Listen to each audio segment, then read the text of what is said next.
Welcome to the Mortgage Market Update for the week of May 20th, 2019. Hello, I'm John Thomas with Prime Residential Mortgage, here to give you an update. Well, last week we saw mortgage bonds try to rally and break through the ceiling resistance, but they were turned lower and mortgage rates actually moved higher. If you take a look at the bond chart on the screen, you can see the red candle there on Thursday of last week, and previous on Wednesday, the green candle broke above resistance. That was great, but then on Thursday, mortgage bonds turned lower, closed below that tough ceiling of resistance. Friday, they tried to break above it again, but then were turned lower with the red candle. And then on Monday, today, we gapped lower, and mortgage bonds sold off, which moved mortgage interest rates higher. So the short-term trend, as you can see there, is for mortgage bonds to sell off. With mortgage rates at the low they've been all year, we're going to recommend locking your mortgage interest rate because the bonds have a tough ceiling resistance to break through on the overhead, and there could be more room to the downside. So go ahead and lock in your mortgage interest rate. Take advantage of the best rates we've seen all year.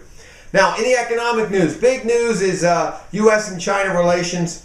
That's kind of making the markets move up and down based on what news is coming out of the U.S.-China global trade talks. So at the moment, there's no resolutions, and it appears there'll be no resolution for at least several weeks, as the U.S. and China are not expected to talk again until the G20 summit, which is June 28th and 29th.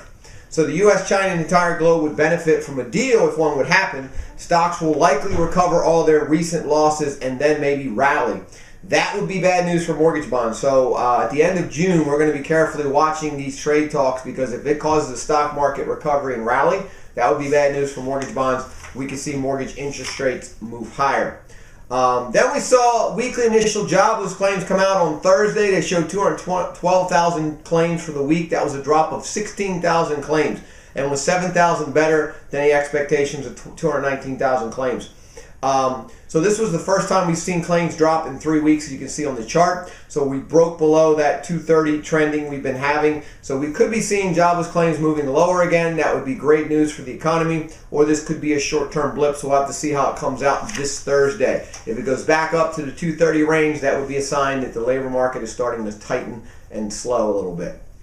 If not, then we could see unemployment remain low, see the economy steaming along.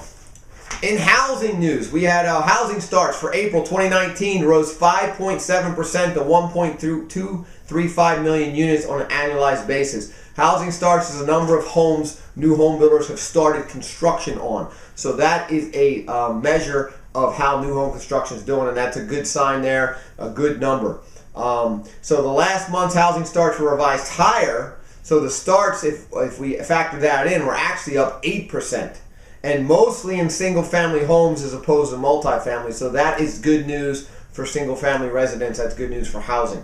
And then we also saw building permits for April 2019. They were up 0.6% to 1.296 million units on an annualized basis. That's a sign of future home construction. So that's a very solid number. So that points to new home building continuing to be strong throughout the summer. We also saw the National Association of Home Builders release their housing market index for May 2019, and it was at 66 on the index, which was much higher than April's 63. This is a real-time reading on a home builder's confidence. So the reading is a 7-month high. So home builders are feeling very strong. We're coming off those solid numbers from April's starts and building permits. Now there's 3 components into this market index for builders. There's the current sales, which was increased 3 points to 72. Future sales increased 1 point to 72. And buyer traffic jumped 2 points to 49. Now, any reading over 50 signals expansion. So buyer traffic is the only one that's slightly weak.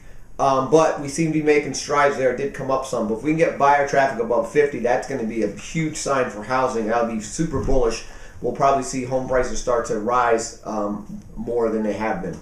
Now, in the local news, we got the next free first-time homebuyer seminar this Wednesday, May 22nd from 6 to 8 p.m. in Wilmington, Delaware at the Independence Mall eXp Realty office on 202. We're back in Newark in June on Saturday, June 15th at the Christiana Hilton Hotel from 10 a.m. to noon in Newark, Delaware. You can register for either one of those events by giving us a call in the office, 302-703-0727, or online, www.delawarehomebuyerseminar.com. And then we're back in Maryland on Saturday, June 22nd from 10 a.m. to noon in Largo, Maryland at the Public Library. You can register for that event by giving us a call at 410-412-3319 or online, www.marylandhomebuyerseminars.com. Look forward to seeing you guys next week.